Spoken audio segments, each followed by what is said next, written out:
अस्सलाम वालेकुम dear students. तो आज हम नाइन्थ क्लास मैथमेटिक्स का एक्सरसाइज 1.6 और क्वेश्चन नंबर 2 को सॉल्व करेंगे। तो आइए इसकी स्टेटमेंट पढ़ते हैं। The length of rectangle is 4 time it's width.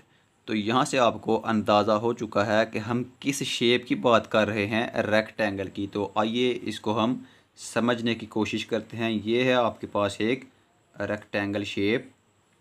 Rectangle shape किस तरह की होती है कि इसकी ये वाली दो साइडें आपस में बराबर होती हैं और ये वाली साइडें आपस में बराबर होती हैं, तो इसको हम बोलते हैं रेक्टेंगल। तो बेटा उसने क्या कहा है, the length of rectangle is 4 times it's with. तो आप साइडों के नाम लेट कर लें कि अगर जो विड्थ है उसको हम एक्स बोल लें और इसकी जो लेंथ है, ये वाली साइड है लेंथ, इसको आप नाम लेट करेंगे वाई का। तो फर्स्ट स्टेटमेंट क्या है इसकी, यहाँ तक आप इसको पहले रीड करें। The length of rectangle is 4 times its width. तो आप इधर लिखेंगे अकॉर्डिंग टू फर्स्ट कंडीशन या अकॉर्डिंग टू फर्स्ट स्टेटमेंट। तो according to first condition. First condition आपसे क्या डिमांड कर रही है कि जो लेंथ है वो विड्थ से 4 गुना है।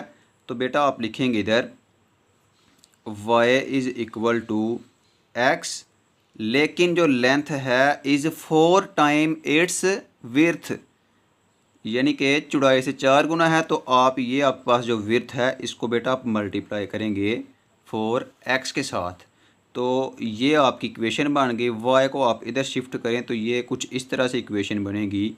4x y इधर आएगा तो माइनस वाई बन जाएगा इज़ इक्वल टू 0। इसको आप नाम लेट करें इक्वेशन नंबर 1 का। ये क्या है, इक्वेशन नंबर 1। अब आपने स्टेटमेंट को आगे फॉरवर्ड रीड आउट करना है। तो आपको क्या इन्फॉर्मेशन मिलेगी, the perimeter of the rectangle is 150 centimetre. ये जो रेक्टेंगल है इसका पेरीमीटर किसके इक्वल है, 150 सेंटीमीटर, 150 सेंटीमीटर। तो बेटा आप फिर इधर लिखेंगे according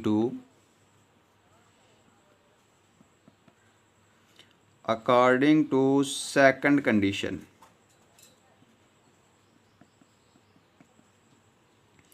according to second condition आपको क्या कह रही है, सेकंड कंडीशन आपसे ये रिक्वायरमेंट, ये डिमांड कर रही है कि जो पैरामीटर है, पी फॉर पैरामीटर, इसका फार्मूला क्या है रेक्टेंगल के पैरामीटर फाइंड करने का, वो है 2 इंटू लेंथ प्लस विड्थ। तो पी क्या है, पैरामीटर, इसकी वैल्यू आपको क्वेश्चन के अंदर गिवन है 150 सेंटीमीटर। तो पी की जगह आप लिखेंगे 150 इज इक्वल टू 2 और एल प्लस डब्ल्यू। एल क्या है, लेंथ। तो लेंथ हमने किसको नाम दिया था, लेंथ का जो नाम हमने लेट किया है वो है वाई। तो एल की जगह हम पुट करेंगे वाई प्लस डब्ल्यू विड्थ है।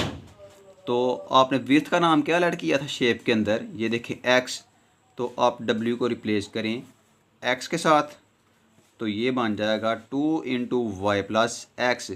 अब आप जानते हैं कि 2 इधर मल्टीप्लिकेशन की फॉर्म में है, तो इसको हम इधर शिफ्ट करेंगे तो ये 150 को डिवाइड करेगा।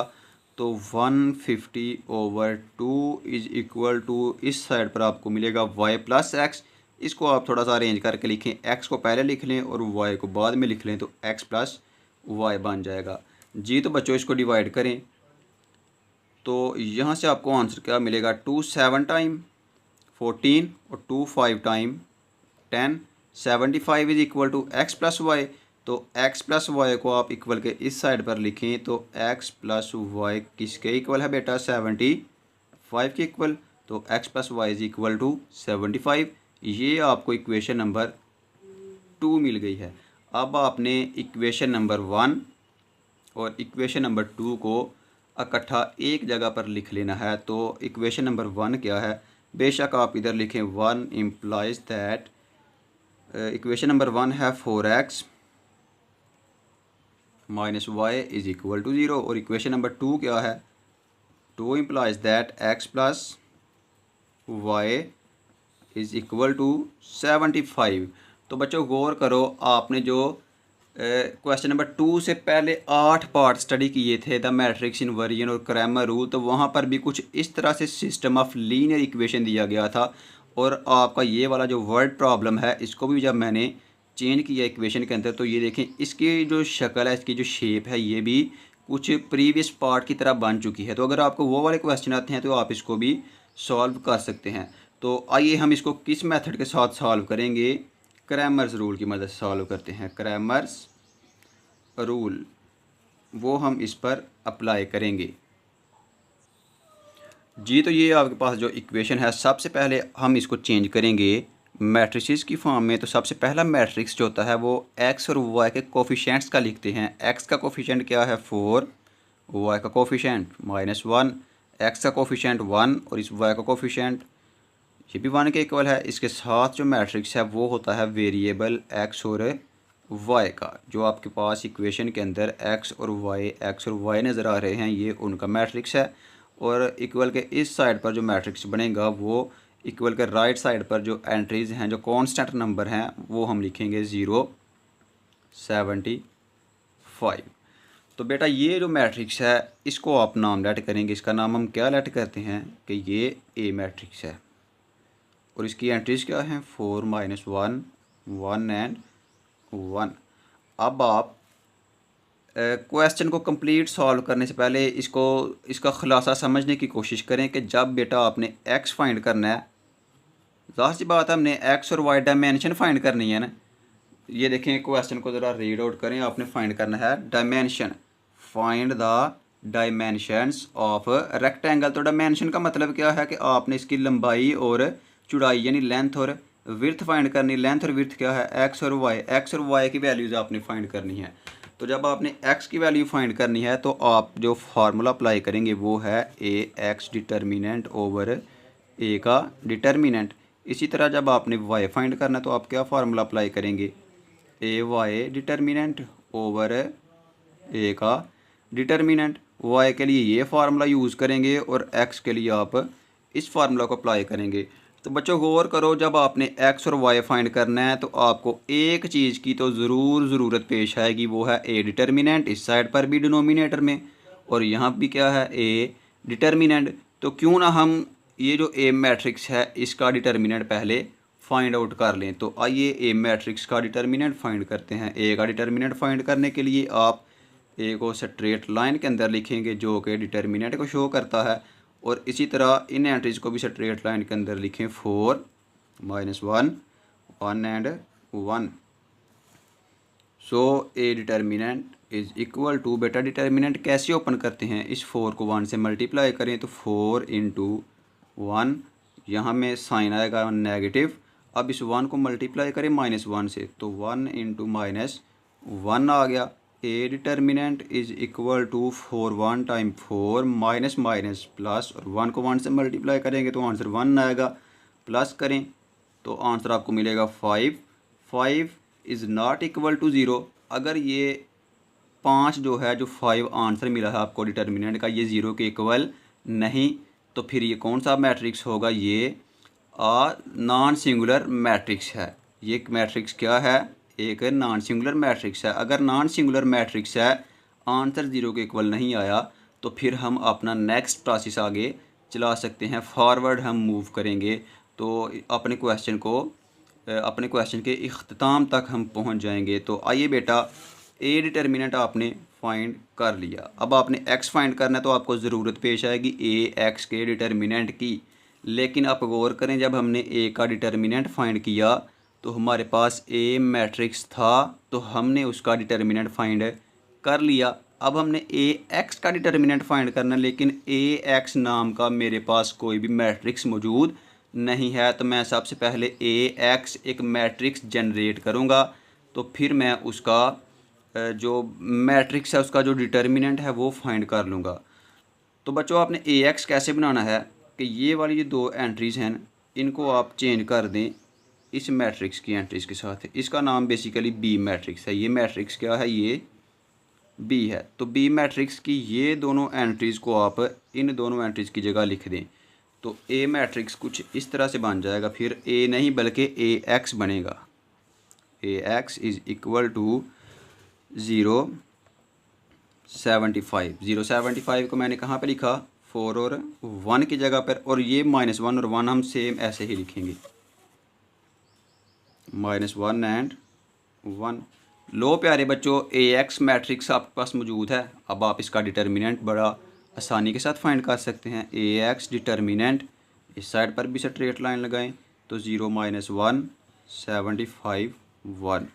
इसको इस साइड पर मैं मल्टीप्लाई करवाता हूँ। ये देखें, 0 को 1 से मल्टीप्लाई करें तो 0 × 1, -75 को -1 से मल्टीप्लाई करें तो 75 × -1 आएगा। तो AX डिटर्मिनेंट का आंसर आपको क्या मिलेगा फिर, AX determinant is equal to 0 को 1 से मल्टीप्लाई करें 0 माइनस प्लस 75 को 1 से मल्टीप्लाई करें, आंसर आएगा 75। 0 + 75 इज इक्वल टू 75। ये जो आपको आंसर मिल गया ये है AX का आंसर। तो अब आप X की वैल्यू कैलकुलेट कर सकते हैं। ये देखें, AX की जगह 75 लिखें और A की जगह आप क्या लिखेंगे, A का डिटर्मिनेंट जो कि 5 है, तो आपको आंसर मिल जाएगा। लेकिन हम X का आंसर फाइंड करने से पहले Y की भी तमाम रिक्वायरमेंट्स को पूरा करेंगे। वो Y फाइंड करना है तो आपने डिटर्मिनेंट तो पहले फाइंड कर लिया हुआ है A का, उसका आंसर क्या है, 5 आंसर है उसका। अब हम फाइंड करेंगे AY का डिटर्मिनेंट। तो AY का डिटर्मिनेंट हम फाइंड नहीं कर सकते क्योंकि हमारे पास AY नाम का कोई मैट्रिक्स ही मौजूद नहीं। ये A है, इसको आपने AY बनाना है। तो अब AY बनाने के लिए ये वाली entries same as it is रहेंगी, लेकिन अब आप इन एंट्रीज़ को चेंज करेंगे इन दोनों एंट्रीज़ के साथ। 0 और 75 को -1 और 1 की जगह लिखेंगे तो आपको मैट्रिक्स मिल जाएगा AY। जी तो बच्चों, AY मैट्रिक्स हम जनरेट कर चुके हैं। अब हम फाइंड करेंगे AY का डिटर्मिनेंट। डिटर्मिनेंट फाइंड करने के लिए स्ट्रेट लाइंस के अंदर एंट्रीज लिखेंगे 4 1 0 एंड 75। अब डिटर्मिनेंट को ओपन करेंगे तो AY डिटर्मिनेंट किसके इक्वल आएगा, 4 को 75 के साथ मल्टीप्लाई करें तो आपको आंसर मिलेगा 300, माइनस इस 1 को 0 से मल्टीप्लाई करें, आंसर 0, तो माइनस करेंगे तो बेटा आंसर मिल जाएगा आपको 300। अब हम फाइंड करते हैं X और Y की वैल्यू। तो X और Y की वैल्यू फाइंड करने के लिए आप इस साइड पर X का फार्मूला लिखें। क्या फार्मूला था वो, AX डिटर्मिनेंट ओवर A का डिटर्मिनेंट। तो इसके अंदर दोनों वैल्यूज़ पुट कर दें। X is equal to AX का आंसर क्या था आपके पास, 75, और A का डिटर्मिनेंट उसका आंसर क्या था, 5। इनको डिवाइड करें तो X इज़ इक्वल टू, ये देखें 5 1 बार 5, तो 2 को जब हम 5 के साथ शिफ्ट करेंगे 25, और 5 5 बार 25, तो X का आंसर मिल गया 15। अब हम Y का आंसर फाइंड करेंगे। तो फार्मूला क्या था जो आपको मैंने स्टार्टिंग में बताया है कि आपने लिखना है AY डिटर्मिनेंट ओवर A का डिटर्मिनेंट। तो इसके अंदर वैल्यूज़ पुट करें। AY डिटर्मिनेंट क्या है वो मैंने अभी फाइंड किया है 300, ओवर A डिटर्मिनेंट वो तो 5 है, तो Y इज़ इक्वल टू, इसको जब हम डिवाइड करेंगे तो 5 6 बार 30, तो ये आंसर मिलेगा आपको 60। लो बच्चों, ये है आपका Y का आंसर। लेकिन एक चीज़ को समझने की कोशिश करें कि क्वेश्चन के ये आपके आंसर क्लियर हैं, क्वेश्चन यहाँ तक कंप्लीट है, ये आपके लिए इन्फॉर्मेशन है, इसको आपने अंडरस्टैंड करने की कोशिश करनी है कि हमारे पास जो रेक्टेंगल थी उसकी जो लेंथ है वो 4 टाइम्स ज़्यादा है किससे, उसकी विड्थ से। तो ये देखिए, लेंथ को हमने किसका नाम दिया था, Y, तो Y का आंसर क्या है बेटा, 60। और इसकी जो विड्थ है, बेशक इसको वो लेट कर लें X, या ये भी तो वही चीज़ है X, तो X का आंसर क्या है 15। तो क्वेश्चन ये था कि लंबाई जो है वो चौड़ाई से 4 गुना ज़्यादा है। तो आप चेक कर सकते हैं, अगर लंबाई 15 है, अगर उसकी जो विड्थ है, जो चौड़ाई है वो 15 है, तो उसकी लेंथ 4 गुना ज़्यादा है इससे। चेक करें, लेंथ इसकी 60 है और ये 4 गुना इससे ज़्यादा है। अगर 1 गुना की बात हो तो ये 15 बनेगी, अगर हम 2 गुना करें तो कितनी आ जाएगी 30, अगर इसको 3 गुना करें तो फिर 45, और 4 गुना करें तो वो 60 बनती है। तो इसी तरह हमारा जो क्वेश्चन है ये मुकम्मल जो है ना वो कम्प्लीटली सॉल्व हो चुका है और हमारी जो रिक्वायरमेंट है हमने उसको भी, क्वेश्चन की रिक्वायरमेंट को भी पूरा कर दिया है। तो आई होप कि आप इस क्वेश्चन को काफ़ी अच्छी तरह से अंडरस्टैंड कर चुके होंगे। तो इंशाल्लाह मिलते हैं एक और नए नेक्स्ट लेक्चर के साथ। तब तक के लिए आप अपना बहुत सा ख्याल रखिएगा। अल्लाह हाफिज़।